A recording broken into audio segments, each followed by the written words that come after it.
Well, it was something of a rollercoaster ride for financial markets last week, with an initial bout of risk aversion and carry trade unwinding fading as the week progressed, allowing stocks to end the week pretty much exactly where they started. Although, of course, volatility does remain elevated across the board, including in the rates and foreign exchange markets. Another busy week now lies ahead for market participants, with US CPI and retail sales the obvious highlights. But a busy UK data docket also lies ahead, while we also await policy decisions from New Zealand and Norway. Plenty to discuss on the trade-off this week. Without further ado, let's get into the show.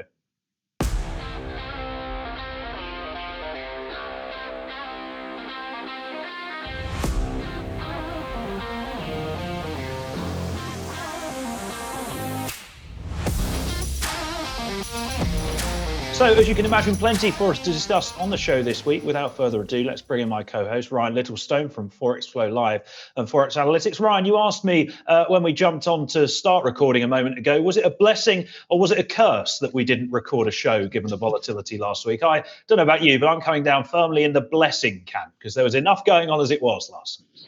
Yeah, exactly. I don't know how we would have got through all that like yesterday, last week. Particularly after that Monday, which was absolute carnage and my first day back from holiday. So I didn't have a clue what was going on. So good that we skipped last week. We can concentrate on this one. Indeed. I mean, some uncharitable people would say no change there, but I'm not going to be that unkind. You certainly were thrown in at the deep end when you came back. But just to touch on that, I do think it's interesting how, you look at the S&P and we ended Friday marginally higher than where we started the week. And the same can be true, can be said, I should say, for most other assets. I think it's just interesting the degree to which markets, apparently overreacted to what was a softish payrolls number and a marginally more hawkish Bank of Japan, which I guess speaks volumes about sentiment. Yeah, it brought all the market bears out the woodwork, didn't it? They've all been in hibernation. This was a chance to push things their way. But you've also got to remember this is the state of markets now. We've got a lot of electronic trading going on, a lot of robots going, and they don't have that human touch. If they get orders to sell, they just keep selling until they're done, and it doesn't matter what's in the way. Whereas if it was humans trading, they'd take a bit more of a calmer approach if they've got so much to do, rather than just sell it into the hole, basically. But as part and parcel of the markets, we're here to trade them and pick up the pieces afterwards. Indeed, yes. And whether you think it's right or wrong, I think things have sort of irrevocably changed in that direction. But I know you want to get onto that in a moment. So why don't we get on to Topical Thunder and crack on with the show?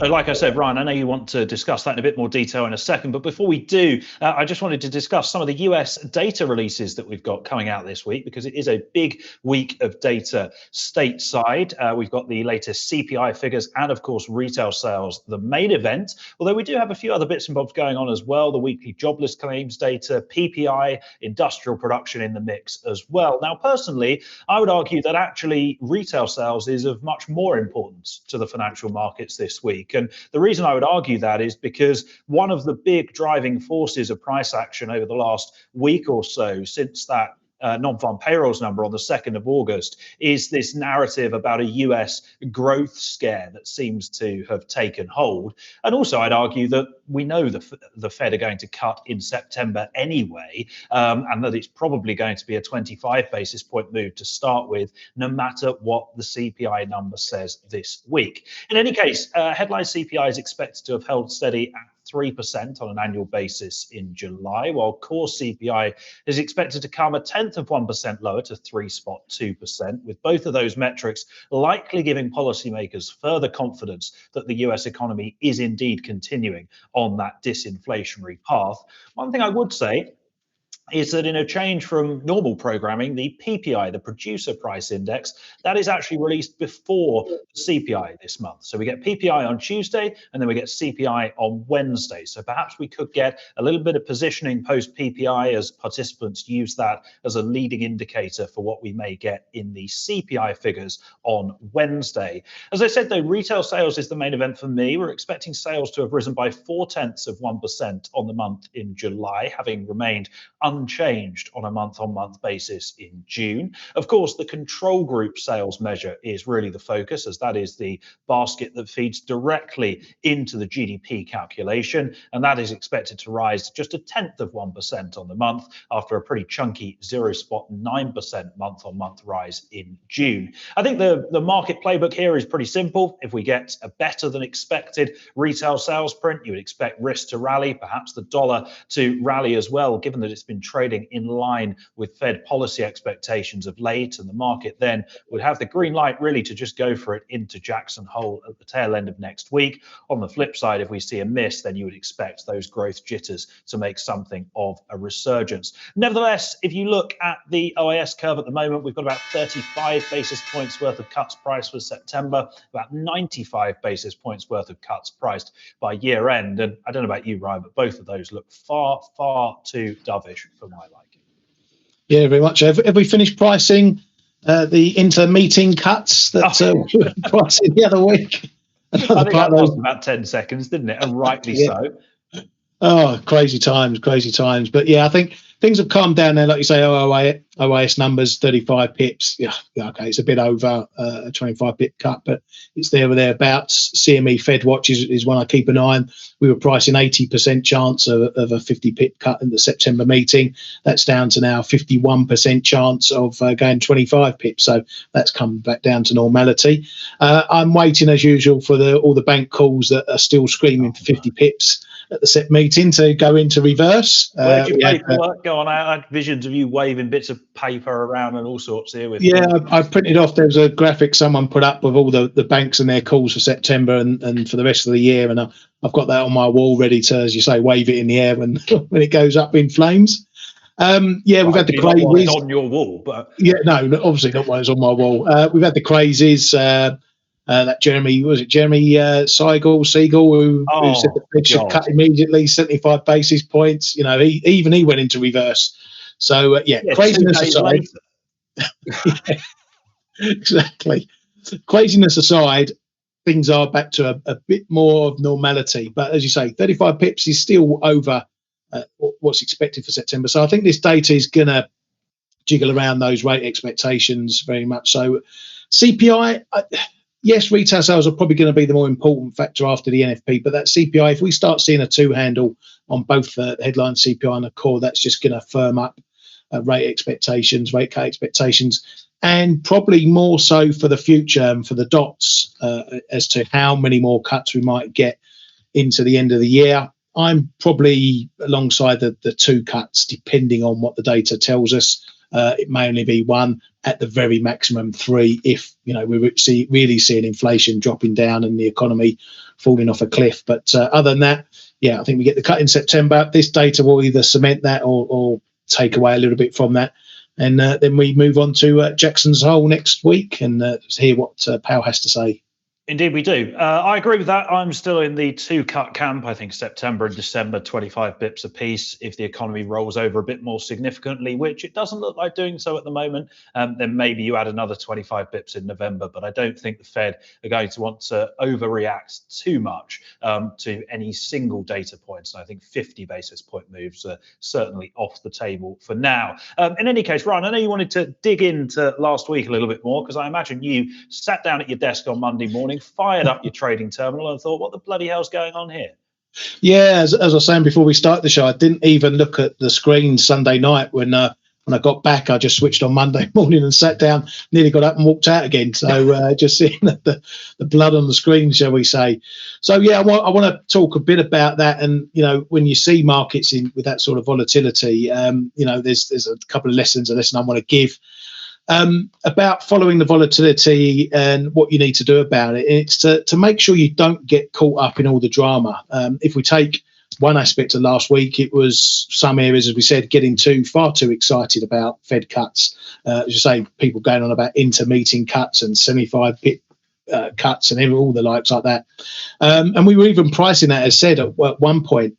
Now, several of the banks did change their call to 50 pips, while others added extra cuts for the year. Once again, we saw that extreme move in the pricing that didn't really reflect the fundamentals. And that's the important point here. That's lesson one. When the market starts running too far one way, you have to match it off against what you know of the fundamentals and what you know of the central bank or banks itself. If there's a big disparity between the two, there's your trading opportunity, because you can look at maybe fading some of those moves. Lesson 2 is when you do get big volatile moves like last week, a lot of those moves are hard to trade, even if you know them to be wrong, because volatility is the killer. And, you can have the right trade, but the market can still stop you out just on the volatility before it goes your way. So the only real way to trade it is to switch to the higher time frames and look for the big levels to trade, like the multi-year levels, for example. If you look at dollar yen as one example, over the last 2 or 3 years, even if at its most volatile moments, it's respected the big levels. And those are the levels you want to identify during periods of high volatility, as they can often win out against that volatility. The last lesson really is, if you don't know what to do, sit it out, let the dust and volatility settle so you can get back to trading things your own way. In trading, it's a lot like football. There's times you want to attack and there's times you need to defend. And for me, sitting down and seeing those moves last week was definitely a time I wanted to defend and protect my account. Where are those yellow cards that you brought the other week? I feel like I need to give you one now for that football pun. In all seriousness, though, you do make a very, very good point. I would agree with everything you just said. That's certainly one of the reasons why I like to certainly stick to taking more of a longer term view and trying to ignore the intraday noise, the volume of which only grows louder when we have a situation like we did towards the start of last week. And absolutely, I think the first thing for any trader to remember, not only when markets are jumping around all over the place, but even when things are quiet, is that priority number one is capital preservation. It is living to fight another day, so to speak, in the financial markets. And there is absolutely nothing wrong with stepping away from the desk and not taking a trade in that sort of an environment. If it doesn't suit your style, if it doesn't suit your risk appetite, whatever it may be, if you're not comfortable trading, then do not trade in that sort of an environment. And actually your account will thank you for it in the long term, because yes, you may look back and go, oh, I wish I bought, the S&P at the bottom, or I wish I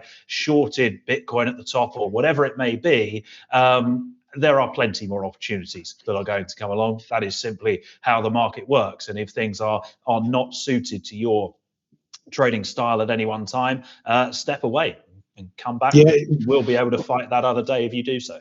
Yeah, volatility is a double-edged sword. You can see big price moves and think, oh, I want to capture some of that, but that can also impact your trading account if you don't pick the right levels, and it moves 100 pips, 200 pips quickly against you. So it's big rewards, but also bigger losses.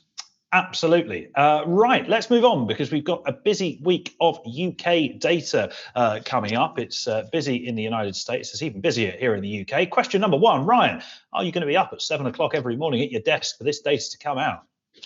No. Of course he's not. On that note, I'll be up for the CPI probably, and I don't know. So some holidays I'm allowed to lay in for 6 weeks rather than getting up at 6:30, 6 o'clock in the morning to get the kids out of bed. But I was going to say, well, are you a schoolboy or something now, having 6 weeks off in the summer? What's going on there? But there was actually, on that note, an interesting paper that the BOE, of all people, published last week, talking about liquidity in the short-term interest rate market in the UK. I appreciate that sounds incredibly boring, but the point of it was that you end up with much more volatile and choppy price action with data being released at 7 a.m. because obviously STIRS opens at 7:30 and everyone reacts to that data bang on the market open, than you do when the data used to be released at 9:30. The market functioned a lot better and a lot more smoothly. So of course, if the ONS are watching, then 9:30, please go back to it. Anyway, the data that we do have coming out this week, Tuesday, we have the latest jobs data. Of course, that will be out probably by the time you watch this show. The usual caveats with the ONS being incredibly unreliable, particularly when it comes to the unemployment rate, do remain. Although we are expecting average hourly earnings to fall quite considerably to 4.6%. on an annual basis, down from a prior 5.7%. A big chunk of that fall coming from the public sector, particularly NHS pay rises that came through last June. They have not been repeated to quite the same degree this time around, which should depress earnings growth a little bit and move it to a level that is increasingly consistent with the 2% inflation target. Speaking of inflation, we obviously get the latest CPI figures on Wednesday. Headline CPI expected to move higher, actually, to 2.3 from a prior 2%, so back above the BOE's target after 2 months at that level. Although this is pretty much all due to energy prices. They fell around about 7% in July, although there was an even bigger fall in energy prices last July, which means that the base effect is going to push headline inflation higher. Core inflation, though, expected to come lower a tick to 3.4%. Services inflation expected to come lower by a couple of ticks to 5.5%. We may even see some of the unwinding of the impact of Taylor Swift's concerts in the UK in June beginning to move that data a little bit lower. That is true, actually, because the ONS used such a limited sample size for hotels. Hotels bumped their prices up in the month, and it skewed the services inflation figure higher because Taylor Swift was here. It's a global phenomenon. You can go and do we need a new metric at the ONS for inflation, the Taylor Swift index now or something? I think we do. I think that's certainly where they're going to be going in the very near future. Sticking with the ONS, Thursday we get the latest GDP figures. The economy expected to have grown by 0.6% on a quarterly basis in the 3 months to June. That's compared to a 0.7% pace that we saw in the first quarter of this year, another pretty solid pace of expansion, and as near as makes no difference, in line with the BOE's latest economic forecasts. And of course, the week wraps up on Friday with the latest retail sales report. Sales expected to have risen by 0.6% on the month in June. It is a very, very volatile data series. Of course, you do have the positive influence of the Euro 2024 football. That may have boosted sales somewhat, but also remember July was incredibly wet, which could have posed a bit of a headwind to spending. So God knows where that retail sales number is going to fall on Friday. The pound comes into the week on the back of a 4-week losing run, which is cable's worst in a few months. The OAS curve fully prices the next BOE cut by November, with about 45 basis points of cuts in the curve by year end even, and of course the jobs, but even more so the inflation figures hold the key as to how both of those evolve over the next 4 or 5 trading days. I'm still in shock that we've managed to drop Taylor Swift into this financial conversation. So the thing is, there was a blank space, so I just had to say it. Well, just make sure you tag her in when we release this video on Twitter. Maybe we'll get some extra likes on. I will. It's just the thing is, these videos are just like a love story between you and me, aren't they? Exactly. Oh, God. I've run out of song titles now. Oh, yeah, that's the only one you know, isn't it? That's it. And you've probably got all her albums as well. Anyway, yeah, naturally. You Swifty, yeah. I'm going to call you that from now on, the Swifty. Right, so let's get back to talking about. It's all falling apart. It's all gone horribly wrong. Inflation.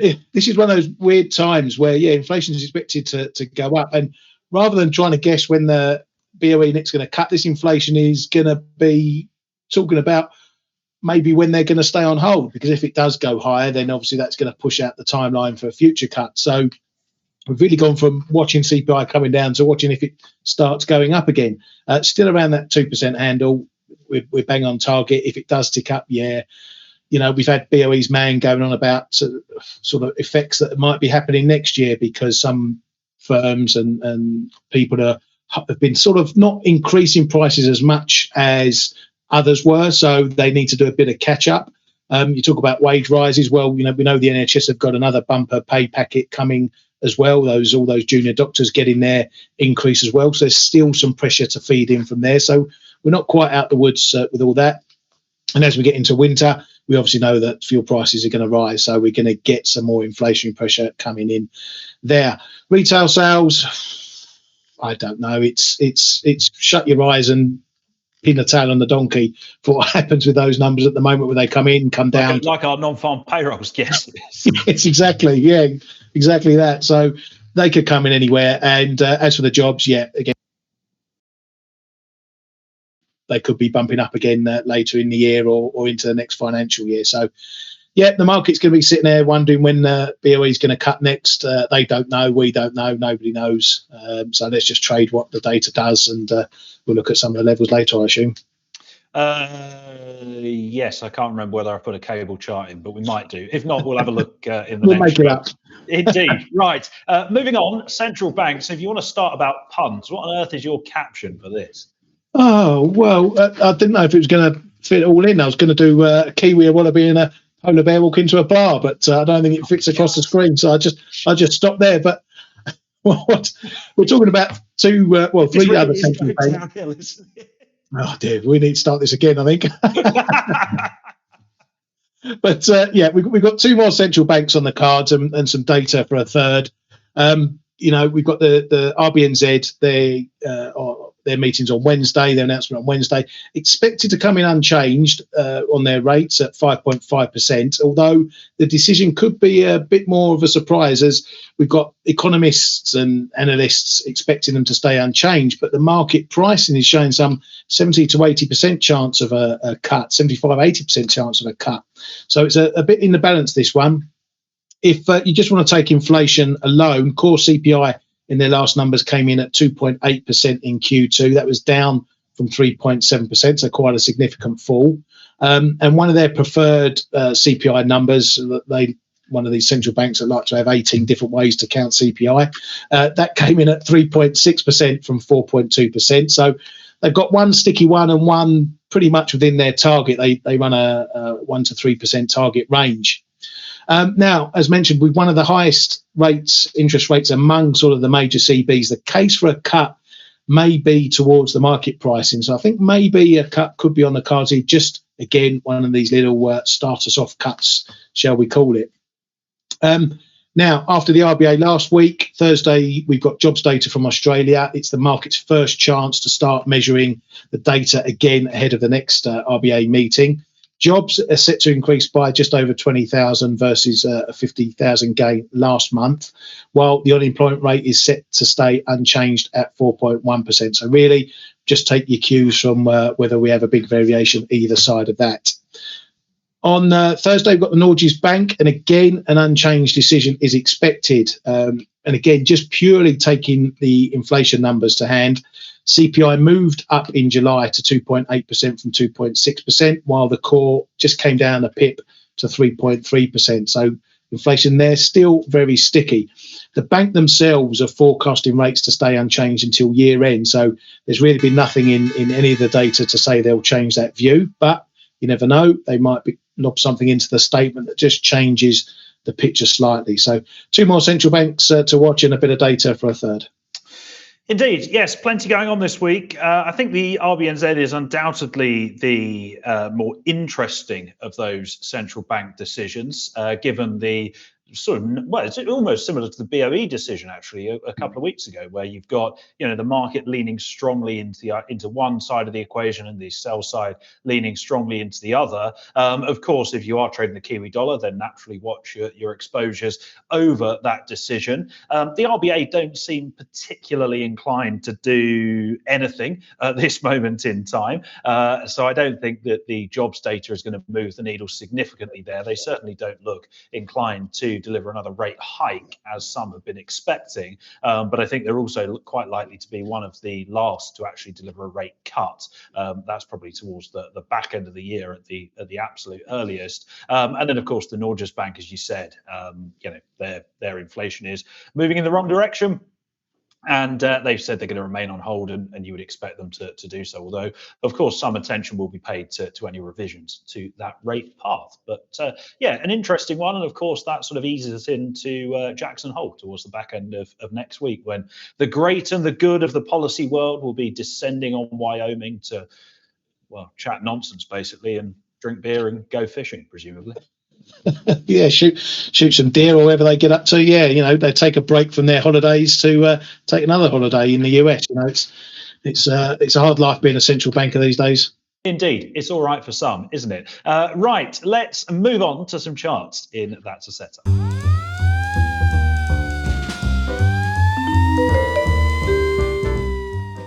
Okay, so I want to start off with the dollar this week. The greenback has been consolidating, really, around the 103 figure. We did have that brief foray down towards 102, the handle on Monday last week as part of that broad risk aversion. But the dollar has recovered some ground since, as the market has paired some of that extreme dovish repricing we saw. I think Ryan alluded earlier to the possibility of even an intermeeting cut that markets were discounting at some point last week. And of course, you've also seen the dollar recover ground as the front end of the Treasury curve has sold off as well, and yields have risen actually across the curve. Of course, that begs the question of what comes next. And I'm still in the camp, actually, that it's relatively tough to imagine a prolonged dollar downtrend unless we see growth really begin to equalize between the United States and the rest of the world. And frankly, that seems a bit of a long shot at the moment, particularly when you look at developed economies like the Eurozone, like Japan, where things are still struggling quite significantly. And of course, you've also got around about 100 basis points worth of cuts in the OIS curve, and about half of that is probably going to have to be priced out, given what Ryan and I were saying earlier, and also the likelihood that the Fed want to ease and normalize policy at a relatively cautious pace, at least to begin with. The bulls' first target is likely to be a retest of that 104 figure. Although, of course, we have the 200-day moving average lurking just above around 104.20. And I think last week's lows, even if I could say it, just north of the 102 figure should be the limit of any downside for now. And if we were to get there, then I think the dollar would be looking like a buy on dips for me. Brian? Yeah, that chart that you're showing there, it's very similar in a lot of pairs. You know, we've had obviously this big move down, and we've had a retrace back. I don't think anything is out the woods yet. You know, if you look at that wider picture, we are in a downtrend in the dollar. I don't think that's going to change. The market has been chasing cuts all year. The market's going to be reacting, as we've seen, more to bad data than it will react to good data. So I think that the downtrend is set to continue. It's obviously not going to go in a straight line, a bit like the data itself, that we're not going to, this soft landing is going to be bumpy. It's not going to be a straight line. So I think for now, I think rally selling in the dollar is the way to go forward. Pick your levels. I think you've got to be very, very choosy. Anything up towards that 104, 103.80, that sort of area is going to be choice for the sellers to come out if you happen to trade these futures rather than the basket currencies themselves. So, yeah, I don't think we're done with the downside. But if we start to break above, if the data doesn't turn and starts ticking up again and we get solid job numbers, solid retail sales, then that's obviously going to keep the Fed in tightening mode, and that's when you see a real recovery in the dollar. And you've got to remember, you know, we could get a retail sales data in the US, retail sales data in the Eurozone. It's going to be the US that really moves the market more than the Eurozone one does. So it's always the fact that dollar data or US data is going to move markets more, and the same with rate expectations. Yes, absolutely. Right, a little bit of a policy divergence trade coming up, I feel. Yeah, we were talking about the RBNZ they're announcing, and obviously we had the RBA last week. So with this data and with the RBNZ this week, it's getting closer to crunch time for some of these banks who have yet to start on their cut cycles. And until they do, the market is going to continue to play the guess the cut time game. Now, following the RBA's hold last week, it's the RBNZ's turn, as mentioned. The decision could go either way. For this pair, Aussie Kiwi, it's been looking fairly bullish while the RBA sort of keeps its hawkish undertones. It rallied from the 108 magnet late in June all the way up to 111.50. But what took sort of a month and a half to go up has taken less than 2 weeks to go the other way. Some of this reverse has been down to softer commodities like copper, and also the moves in the yen, of which Aussie yen has been one that got hit hard. So if the RBNZ do surprise with a cut, we're likely to see a pop higher again in this pair. And I'll be looking back towards that 111 area for a possible short. This was actually a trade I did try in that June run-up. I was shorting it from the 110s up to the 111s. Unfortunately, I had my stop a bit too tight at 111.30, so I managed to fluff that trade. But what the price action has confirmed is that the range is still valid to trade either side of this big 108 level, which the price has reverted back to time and time again. So for now, I'm going to stick to trying to trade the edges of this one and letting it do its thing in the middle. Good stuff. That's another theme actually that we've started to see in quite a few pairs and actually in quite a few assets more broadly, where you've had, these trends that have been in place for quite some time, and then in the space of a week or so, they've evaporated. Very much a kind of stairs up, elevator down approach, to coin a famous adage. The Aussie Kiwi cross is always one I've looked at in a bit of a similar way to Euro Sterling, because they just don't seem to do a lot. They spend a lot of time going not particularly far. You wonder whether this is just another case of, as you can see on that chart there, the cross moving back into this kind of 105, 106 to 110 range that we've been in for much of the last year or two. And that's the good thing with trading pairs like this, where they are a bit slower, the levels tend to get respected a bit more. You may have to wait a longer time to see them, to actually trade them. But when they do, as I said, I messed this one up. And if I'd had a stop 20, 30 pips higher, I would have had a good trade. But we can't trade backwards. But it just shows you how these levels interact time and time again. There's not 100 different levels on that chart. There's 5 or 6. And that's all you need to trade. Indeed, I fully agree. Right, moving on, speaking of levels and speaking of technical trends, gold has become something of a technical analyst's dream. That's easy for me to say, right. Even if price action has become... Sorry? I was saying, better make sure you get that one right. Oh, yeah, exactly. That could have gone horribly wrong. Right, let's get away from that very quickly indeed. If you look at the price action in gold, it has become a little bit boring, although I would argue that some of those slower moves perhaps are suggestive of a more sustainable rally than we have seen previously over the course of the year.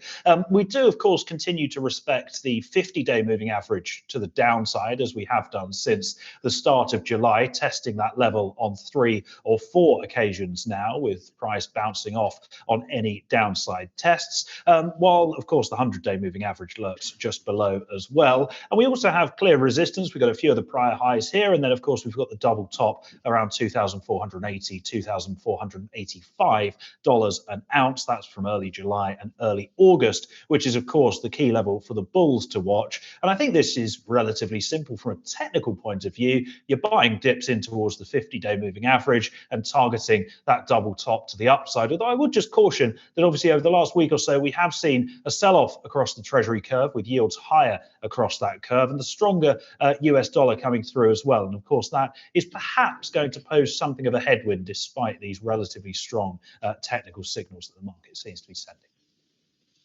Yeah, I think you've got to be aware what's driving gold at the moment.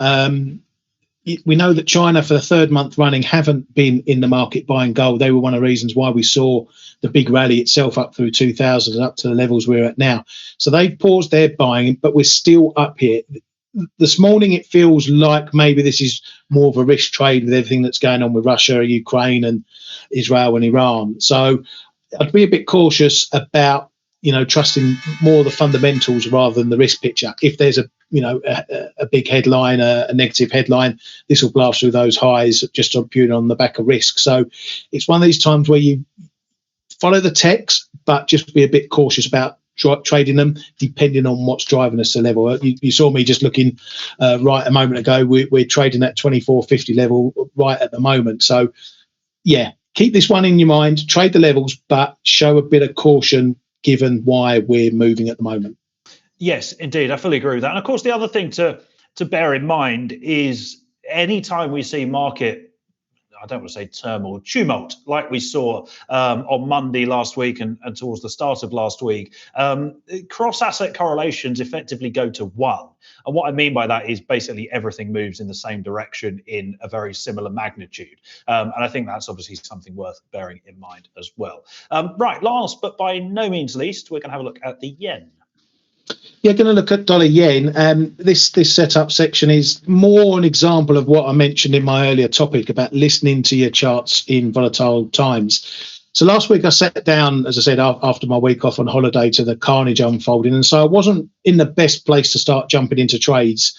So rather than start gambling on levels amid the high volatility, I switched from my sort of what I call my everyday charts to my wider picture charts. And that allowed me to pick the places where I deemed it potentially safer to trade. Now, the area identified in dollar yen to try and maybe fade the drop that we were seeing was down at the white 61.8 fib of the 2023 swing up and the yellow fib 38.2 of the 2021 low. Now, what I liked about the 139, 140 area was not just the fib levels, which do work very well in this pair, but that they had been levels all on their own before these fibs even existed. If you see the three green circles, you can see how the price respected those levels 3 times before we even got to being able to draw these fibs on. Now, to emphasize why I like these longer term fibs, if you just look at the blue one, which I've kept on my chart, even though it's sort of a bit defunct now, that was the fib that we made from the 2021 low to the 152 high. We pulled back to the 38.2 before bouncing, then dropped to exactly the 50 fib level, which held and was actually the springboard to the highs up at the 162s. So that just shows you how these fibs work well in this pair. When you see something that pulls back, you've got to take it as a sign. Is it the trend reversing, or is it just a pullback and we're going to kick on further? Now, unfortunately, for last week, we didn't quite get down to that 139, 140 area, so I did nothing, but that's trading for you. The important aspect here is that when there's higher volatility in play, you need to see a clear picture of where to trade. For the here and now, you can put the old 38.2 fib at 148.69 on your list as a potential resistance level if we continue to bounce. And then 152 again will be a huge level if we get up there. So throughout all this, you have places to look for shorts and trades and places to look for longs with plenty of pips in between, but you're staying out of the everyday noise. You can sit back, take it easy, and just try and trade those bigger levels if they seem. Good stuff. I think you're absolutely spot on there, mate. Let's move on then to our plays of the day.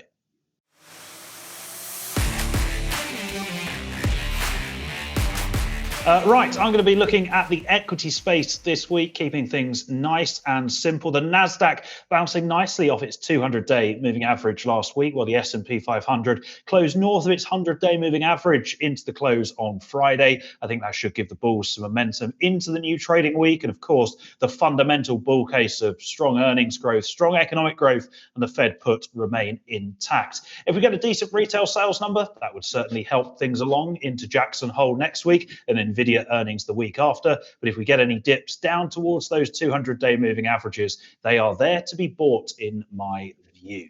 Relatively short and sweet from me this week. That might be the quickest play of the day I've ever done, which gives you plenty of time, Ryan, to dig into the euro. Well, unfortunately, I'm going to make mine a nice quick one as well because I'm just looking to play the range in this one. A nice simple trade for me this week. Euro dollar confirmed the 110 level as a top amid the 105, 110 range that you can see in the shaded area there. And as that held over extreme moves from last week, it gives me some faith that it could hold again for a potential short. So that's what I'm looking at. However, when we trade an asset, we always trade it on its merits at the time. So I'll be watching to see what exactly drives us back to that 110 area before stepping in. Also, I don't need to risk much on this trade as above 110.20. The trade is going to look wrong. So a tight stop just above there is where I'll be looking. If I get in, I'll be looking for a move back down to the low 109s, but I'll be slicing and dicing on the way should that happen. So that's mine for the week. Good stuff. Short and sweet from both of us, and that does indeed bring us to the end of another show. Thank you very much, as always, to Ryan Littlestone from Forex Flow Live and Forex Analytics for joining me. Thank you also to Kyriakos, our producer, for bringing this together as brilliantly as always. If you've enjoyed the show, please drop a like on the video, leave a comment as well. Let us know how you're trading the markets and your thoughts on anything that we've discussed in the show today. And we'll be back in a fortnight's time towards the tail end of August to review the last couple of weeks of price action and look ahead to what I think is going to be a very, very busy September for the financial markets as well. In the meantime, have a very good couple of weeks and we will see you then. Thanks as always for watching. Goodbye for now.